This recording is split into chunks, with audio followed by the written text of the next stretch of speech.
नमस्कार दोस्तों, आपके YouTube चैनल रमा सर्वे पर स्वागत है आपका।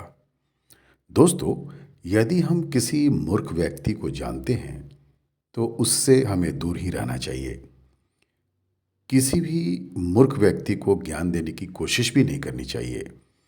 मूर्ख को ज्ञान देकर उसकी भलाई करने की सोचेंगे तो भी मूर्ख इस बात को नहीं समझेगा कि ये लोग व्यर्थ वाद विवाद करते हैं। इसलिए ऐसे लोगों से दूर ही रहना चाहिए। किसी दुष्ट पुरुष की मदद करने पर भी हमें कोई यश नहीं मिलता, बल्कि घर परिवार और समाज में अपमानित होना पड़ता है। जो लोग अधर्म कर रहे हैं उनकी संगत में रहने पर हमारा मन भी मलिन हो सकता है। ऐसे मूर्ख व्यक्ति को कभी भी उनके सोच से परे ही रहना चाहिए।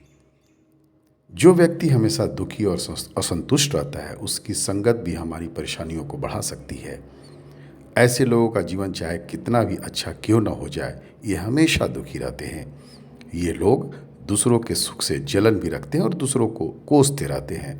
ऐसे लोगों से भी हमें दूरी बनाकर रहनी चाहिए।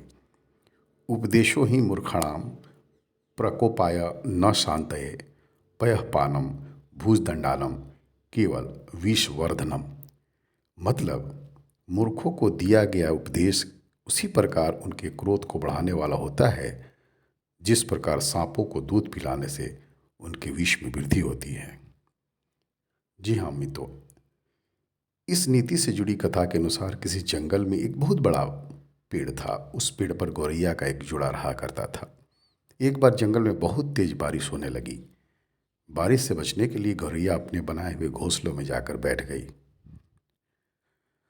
थोड़ी देर में उस पेड़ के नीचे एक बंदर आकर खड़ा हो गया। वह पूरा भींगा हुआ था, ठंड से कांप रहा था। समर्थ होने पर भी वह मूर्ख बंदर अपने लिए कोई घर न बनाते हुए बारिश में यहाँ वहाँ घूमकर परेशानियों का सामना कर रहा था। बंदर को परेशान होता देखकर गौरैया ने उसे खुद का एक घर बनाकर उसमें आराम से रहने के लिए सलाह दी। गौरैया की सलाह को बंदर ने अपना अपमान माना। बंदर को लगा कि गौरैया के पास अपना घोंसला है और बंदर के पास खुद का घर न होने की वजह से वह गौरैया उसका मजाक उड़ा रही है। इसी बात से गुस्सा होकर उस बंदर ने उसका घोंसला तोड़ दिया और उसे भी बेघर कर दिया। इस छोटी सी कथा की सीख यही है, हमें कभी भी किसी मूर्ख व्यक्ति की सलाह नहीं देनी चाहिए, वरना हमारी ही परेशानी बढ़ जाती है। जो व्यक्ति हमेशा दुखी और असंतुष्ट रहता है उसकी संगत भी हमारी परेशानियां बढ़ा सकती है।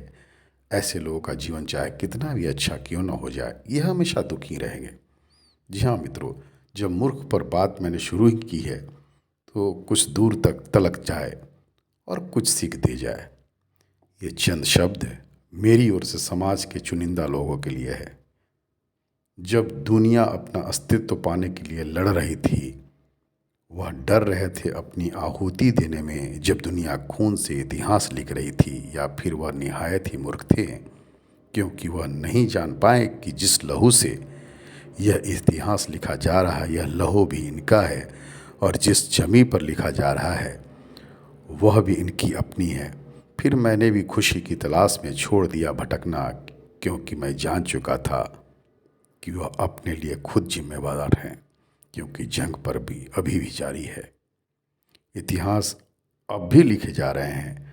लहू और ज़मीन अब भी उनकी है। और हे मूर्खो, तुम अब भी मूर्ख हो। एक बड़ी सीख है मित्रों। बहुत बहुत धन्यवाद।